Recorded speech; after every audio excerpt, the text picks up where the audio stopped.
Hello दोस्तों, कैसे हैं आप लोग। आशा करता हूँ आप लोग बहुत अच्छे होंगे। आप सभी का स्वागत है आपका अपना यूट्यूब चैनल यूनिक एकेडमी पे। दोस्त मैं आज बात करने जा रहा हूँ ईवीएस कंटेंट का पार्ट जो एनसीईआरटी से लिया गया है। आप लोग भी जानते हैं बिहू के बारे में, बहुत बेहतरीन पॉइंट है। टू द लाइन में लाया हूँ, ठीक है। उसके बाद अबू धाबी का बात करेंगे। उसके बाद जो दोस्त बात करने वाले हैं बिहार के बारे में, ठीक है। बिहार में मकान कैसे रहते हैं, मतलब इससे रिलेटेड। उसके बाद लद्दाख का बात करेंगे। ए टू जेड पॉइंट लाया हूँ दोस्त, टू द पॉइंट। कंटेंट का एक एक निचोड़ मैं लेकर आया हूँ। दबा के शेयर कीजिए, लाइक कीजिए एंड सब्सक्राइब कीजिए। हर एक भाई बहन तक पहुँचना चाहिए मेरे दोस्त। जिनके पास जा रहा है कृपया ज़रूर एक दूसरे को शेयर कीजिए ताकि सभी का भला हो सके, ताकि हमारे जितने भी भाई बहन हैं इस बार सीटेट पास करके उनका वैकेंसी में अपना जगह होना चाहिए। इसके लिए हर सभी को एक दूसरे का मदद करना चाहिए, ठीक है दोस्त। तो ज़रूर हमें आशा है कि आप लोग शेयर करेंगे, सब्सक्राइब करेंगे एंड लाइक करेंगे। चलिए अब मैं पॉइंट की बात करता हूँ, ज़्यादा टाइम न लेते हुए पॉइंट की बात करता हूँ दोस्त। चलिए पॉइंट की जब बात करने की बात आती है तो स्टार्ट हो जाते हैं अब बिहू से, ठीक है दोस्त। बिहू एक त्यौहार है। कहता है माघ बिहू 14 और 15 जनवरी असमिया कैलेंडर के 10वें महीने माघ की प्रथमा एवं द्वितीय तिथि को मनाया जाता है, ठीक है दोस्त। पहले दिन को उरुका कहते हैं। इस दिन अस्थाई शेड जिसको छप्पर कहते हैं, जिसे भेला घर कहते हैं, ठीक है।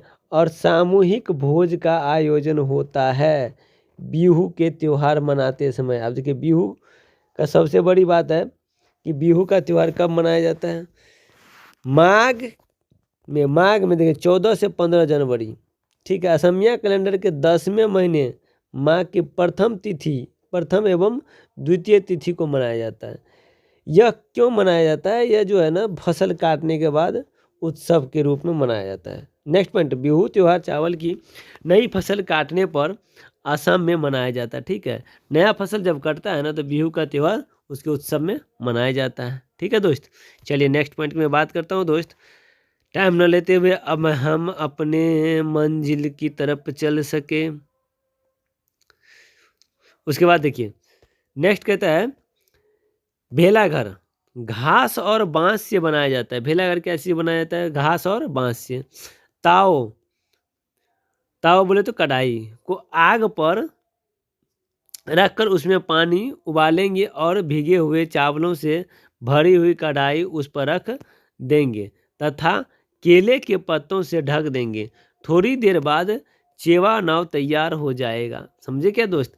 भेला घर जो है ये तो समझ गया। ताव मतलब कढ़ाई में क्या करेंगे, पानी को डाल देंगे उबालने के लिए, उसमें भीगे हुए चावल रख देंगे, ठीक है।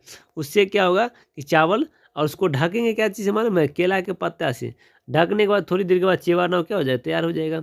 नेक्स्ट पॉइंट मतलब भोजन के लिए तैयार हो जाएगा।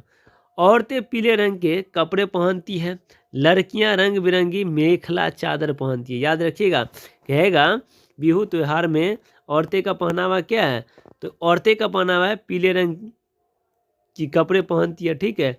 लड़कियां रंग बिरंगी मेखला चादर पहनती है, ठीक है दोस्त, याद रखिएगा।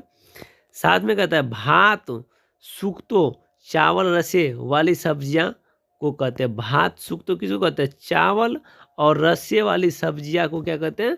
भात सुक्तो। वहाँ पे ठीक है, मतलब चावल और रसदार सब्जी को क्या कहते हैं? भात सुक्तो, ठीक है दोस्त। चलिए नेक्स्ट पॉइंट की मैं बात करता हूँ अबू धाबी, ठीक है दोस्त। अब चलते हैं अबू धाबी की बात करते हैं। देखिए अबू धाबी क्या है? यह देश रेगिस्तान इलाके में है। यहाँ की स्थानीय भाषा अरबी है, ठीक है। अबू धाबी में कौन सी भाषा बोली जाती है? स्थानीय, ठीक है दोस्त, ठीक है। नया ये कहता है यहाँ पानी बहुत कीमती है। यहाँ पानी बहुत कीमती है क्योंकि यहाँ न तो वर्षा होती है और न ही नदियाँ, झील तथा तालाब है। सही बात है, रेगिस्तान एरिया है तो नदी की कहाँ से आएगी, साथ में वहाँ क्या कहते हैं झील कहाँ से आएगा, पानी की तो किल्लत ही रहता है, ठीक है। नेक्स्ट पॉइंट में बात करता हूँ। नेक्स्ट पॉइंट में बात करने जा रहा हूँ तो यहाँ रेतीली जमीन के नीचे तेल होता है। सही बात है, रेगिस्तान में अधिकतर अगर पाया जाता है तो तेल ही तेल पाया जाता है। ठीक है दोस्त, चलिए नेक्स्ट पॉइंट में बात करता हूँ।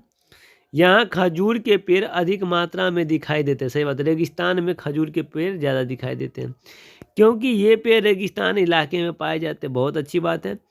अबू धाबी की करेंसी दिरहम है। ठीक है, याद रखिएगा दिरहम। अबू धाबी करेंसी क्या है? ये सभी पॉइंट कूट में पूछता है। मेरे दोस्त, मेरे छोटे, मेरे बड़े भाई बहन जितने हैं, सबको मैं कह देता हूँ कि आप कंटेंट बढ़िया से पढ़ के जाइएगा। कंटेंट थ्योरी नहीं पढ़ के जाइएगा तो क्वेश्चन में तुक्का ही लग सकता है। ठीक है, इसीलिए बढ़िया से पढ़ के जाए। कल ये ना कहे कोई कि हमें ये नोट मिला ही नहीं था, ये नोट मिलता तो मैं पूरा क्वेश्चन लगा के आता। इसीलिए पहले हर भाई बहन के पास ये नोट, ये वीडियो चला जाना चाहिए ताकि वो एक बार देख ले, ताकि एक भी थ्योरी का पेपर छूटे ना, एक भी क्वेश्चन ना छूटे। चलिए अगला बात करता हूँ। अबू धाबी में रेत पहाड़ या रेत के टीले पाए जाते हैं। अबू धाबी में रेत के पहाड़ या रेत के टीले पाए जाते हैं। वही जहाँ एक जगह बालू इकट्ठा होता है उसी को कहते हैं रेत के टीले, पहाड़ जैसा। अबू धाबी में पेट्रोल आसानी से मिल जाता है। सही बात है, क्यों नहीं मिलेगा, वहाँ तो तेल ही तेल होता है। पानी से भी सस्ता है। सही बात है।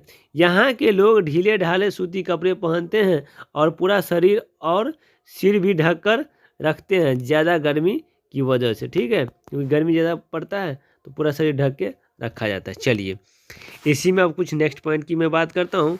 दमदार पॉइंट है, बहुत ही ज़बरदस्त पॉइंट है। ठीक है मेरे दोस्त, चलिए अबू धाबी तथा केरल की तुलनात्मक रिपोर्ट के अनुसार क्या इनमें मैचेबल होता है, कितना का डिफरेंट है। देखिए कहता है तुलनात्मक बिंदु में आता है अबू धाबी और केरल। तुलनात्मक बिंदु में देखिए जलवायु एवं मौसम। अबू धाबी में कैसा रहता है? शुष्क एवं अत्यधिक गर्म रहता है।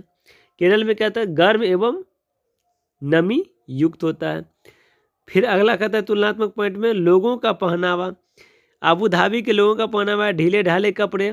ठीक है, केरल के लोगों का पहनावा है सूती धोती और साड़ियाँ। यहाँ पे देखिए पेड़ पौधे में क्या मिलता है? खजूर। कहाँ पे? अबू धाबी में। केरल में नारियल एवं अन्य दूसरा चीज़ मिलता है। उसके बाद खान पान में क्या होता है? अबू धाबी में देखिए खजूर, पराठे, मीट, बिरयानी, चिकन कबाब अरबी में। ठीक है, उसके बाद देखिए इसमें क्या है?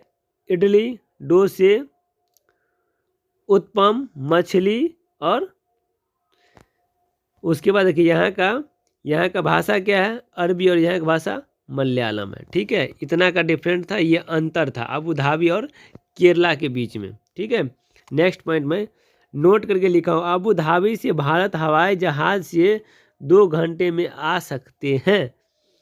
ऊपर से देखने पर रेत का रंग कभी सफ़ेद, कभी भूरा, तो कभी पीला, लाल या काला दिखाई देता है ऊपर से। ठीक है, कहता है कभी कभी उन्हें रेत के पहाड़ भी दिखाई दिए, इन्हें रेत के टीले भी कहते हैं। ठीक है दोस्त, रेत के टीले कहते हैं, जो छोटा छोटा पहाड़ बन जाता है बालू से, उसी को कहते हैं रेत के टीले। चलिए नेक्स्ट पॉइंट में बात करता हूँ, बहुत ही इंपॉर्टेंट पॉइंट है मेरे दोस्त, मेरे प्यारे, मेरे भाई। बढ़िया से आप देख के जाइए, किसी तरह की प्रॉब्लम ना होना चाहिए। खासकर थ्योरी पेपर पढ़ के जाइए, तभी आप अच्छा से कूट वाला क्वेश्चन लगा के आइएगा। मैं बार बार कूट वाले क्वेश्चन पे क्यों आपको फोर्स कर रहा हूँ? क्योंकि कूट वाला क्वेश्चन हर एक को फंसाता है। बिहार, कहता है बिहार में मधुबनी नामक जिला है। यहाँ त्योहार एवं खुशी के मौके पर घर की दीवारों पर और आंगन में कई तरह के चित्र बनाए जाते हैं। ठीक है, मधुबनी जिला है, जी हाँ। यहाँ पे त्योहार में खुशी के मौके पर घर के दीवारों एवं आंगनों में कई तरह के चित्र बनाए जाते हैं। यह चित्र पिसे हुए चावल, देखिए ये बार बार पूछता है, फिर से बोलते हैं, यह चित्र पिसे हुए चावल के घोल में रंग मिलाकर बनाए जाते हैं। ठीक है दोस्त, नेक्स्ट पॉइंट, इन रंगों को बनाने के लिए नील, हल्दी, फूल, पेड़ों के रंग आदि का इस्तेमाल किया जाता है। मतलब नेचुरली चीज़ का इस्तेमाल किया जाता है। ठीक है दोस्त, चलिए नेक्स्ट पॉइंट की मैं बात करता हूँ। कहता है चित्रों में इंसान, जानवर, पेड़, फूल, पंछी, मछलियाँ आदि जीव जंतु साथ में बनाए जाते हैं। चित्र में इन सभी चीज़ का चित्र बनाया जाता है। जानवर का हो गया, पेड़ का हो गया, फूल का हो गया, पंछी का हो गया, मछलियाँ आदि का क्या करते हैं? जीव जंतु का चित्र बनाते हैं। मधुबनी चित्रकला बहुत पुरानी है और इसका नाम इस जिले के नाम पर ही पड़ गया। ठीक है, मधुबनी पेंटिंग जिसको कहते हैं, मधुबनी जिला, किस मधुबनी चित्रकला। ठीक है, इसके नाम पर ही पड़ गया। ठीक, जिला के ही नाम पर रख दिया मधुबनी चित्रकला। ठीक है, नेक्स्ट पॉइंट की मैं बात करता हूँ दोस्त। अगर आप नए हैं तो please like subscribe and share दबा के कीजिए, ताकि हर भाई हर बहन हर छोटे बड़े को फ़ायदा मिल सके। चलिए लद्दाख की मैं बात करता हूँ। लद्दाख का भी इम्पोर्टेंट पॉइंट सब है। कहते हैं लद्दाख पहुँचने के लिए जम्मू कश्मीर पार करना पड़ता है। सही बात है। लद्दाख को ठंडा रेगिस्तान भी कहते हैं। देखिए ठंडा रेगिस्तान की बात करें तो लद्दाख, ठीक है, भारत में कहेगा ठंडा रेगिस्तान कहाँ है? लद्दाख। यहाँ 1 या 2 फ्लोर की बिल्डिंग होती है। ठीक है, 1 से 2 फ्लोर की। घर पत्थरों के होते हैं, जिनकी छत और फर्श लकड़ी की होती है और दीवार मिट्टी की, और उस पर चूने की मोटी परत चढ़ी होती है। समझ में आ गया क्या? ये पूछता है, बार बार कहते हैं कोर्ट में पूछता है यहाँ की घर की बारे में डिटेल, आसाम के घर के बारे में डिटेल, सभी प्रदेश के घर के बारे में डिटेल जान के रखिए, ताकि आपको कोर्ट में क्वेश्चन फंसाए ना। घर क्या चाहिए? तो पत्थर के होते हैं, जिनकी छत और फर्श लकड़ी की होती है, दीवारें मिट्टी की होती है, और उस पर चूने के मोटी परत चढ़ी होती है। ठीक है दोस्त, नेक्स्ट पॉइंट। यहाँ कम बारिश होती है। क्या होती है? यहाँ कम बारिश होती है। यहाँ पेड़ पौधे नहीं पाए जाते हैं। ठीक है, यहाँ पेड़ और पौधे नहीं पाए जाते हैं। लकड़ियों की सीढ़ी का प्रयोग होता है। यहाँ पे क्या चीज़ का प्रयोग होता है?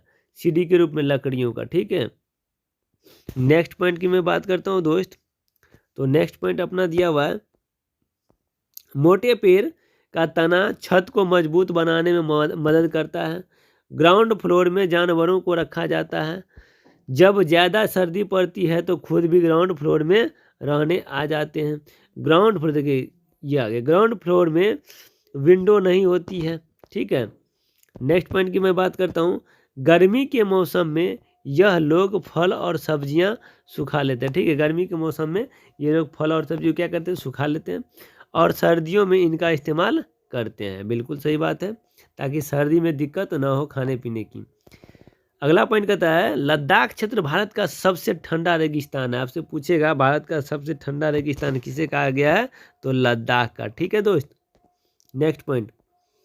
भारत में ठंडे रेगिस्तान मानसून से प्रभावित नहीं होते, क्योंकि वे अधिक ऊंचाई पर होते हैं और हिमालय की वृष्टि छाया में पड़ते हैं। वृष्टि छाया में पड़ते हैं। लाल मिर्च, देखिए अगला पॉइंट कहता है लाल मिर्च, नारंगी, कद्दू और सुनहरे पीले भुट्टे यहाँ मिलते हैं। ठीक है दोस्त, श्रीनगर से लद्दाख जाते हुए कारगिल रास्ते में पड़ता है। श्रीनगर से लद्दाख जाते हुए कारगिल जो है रास्ते में पड़ता है।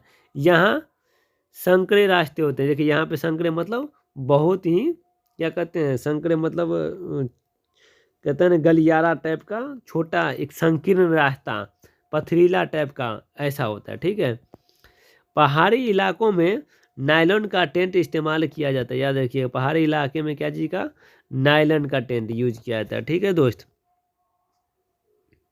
नेक्स्ट पॉइंट की मैं बात करता हूँ।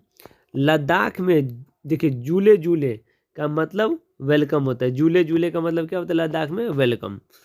ट्रॉली, लकड़ी से बना झूला का इस्तेमाल लद्दाख में नदी को पार करने के लिए किया जाता है, जिसको क्या कहते हैं? ट्रॉली कहते हैं। ठीक है, स्कीट पोपुल लद्दाख का एक गांव है। ठीक है, लद्दाख में बच्चे लद्दाख में बच्चे नदी पार करने हेतु ट्रॉली का सहारा लेते हैं। वहाँ पे जो है नदी पार करने के लिए क्या का सहारा लेते हैं? ट्रॉली का सहारा लेते हैं। तो बताइएगा दोस्त ये सेशन मेरा कैसा रहा? कमेंट करके शेयर कीजिए दबा के, ताकि हमारा भी मनोबल बढ़े और हम इसको बेहतर तरीक़ा से और जितना ज़्यादा से ज़्यादा हो आपको A to Z पॉइंट लाने का और भी प्रयास करेंगे। लेकिन हमने जितना लाया है अपने स्तर से बहुत ही बेहतरीन लाया है। कृपया आप एक बार कमेंट करके बताइएगा हमारा कंटेंट कैसा लगा। ठीक है दोस्त, थैंक यू वीडियो देखने के लिए। ओके।